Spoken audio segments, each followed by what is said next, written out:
ప్రజలే దేవుళ్ళు, సమాజమే దేవాలయం. ఈ శాసనసభ ప్రజలు అనేక దేవుళ్ళు నేరుగా ఎన్నుకున్న దేవాలయం. మళ్ళీ ఒకసారి రిపీట్ చేస్తాను. ఈ శాసనసభ ప్రజలు అనే దేవుళ్ళు నేరుగా ఎన్నుకున్న దేవాలయం. ఇది మనకు దేవాలయం లాంటిది.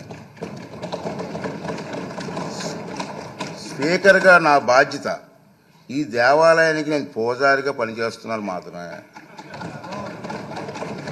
అంతే కదండి. దేవుడు తిరస్కరించిన వరాన్ని పూజారి నుండి ఆశించడం ఎంత తప్పు కదండి. దేవుడి నిర్ణయం 11 మంది ఇచ్చాడు. నేను ఏం చేస్తాను? పూజారికి నేను ఏం చేయగలను?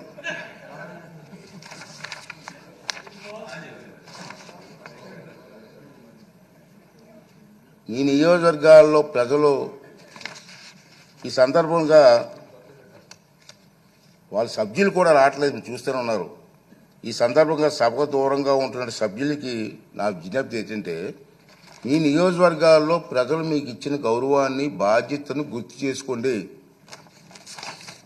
మీకు సభకు దూరంగా ఉంటే మీ నియోజకవర్గాల సమస్యలు సభలో ఎవరు ప్రస్తావిస్తారు? వాటికి పరిష్కారాలు ఎలా సాధిస్తారు?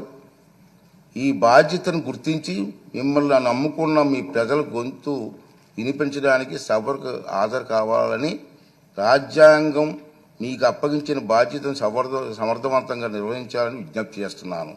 నమస్కారం. ఈ రూలింగ్ తాలూకు ఇంగ్లీష్ కాపీని కూడా సభ రికార్డులో భాగంగా ఉంటుందని చెప్పి సందర్భంగా మనం చేస్తూ మీ అందరి దగ్గర సెలవు తీసుకున్నానండి.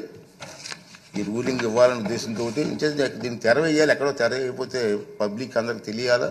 అందుకే సామాన్యులకు అర్థమైన విధంగా చెప్పాలనే ఉద్దేశంతో నేను ఈ టైం తీసుకోవడం జరిగిందండి.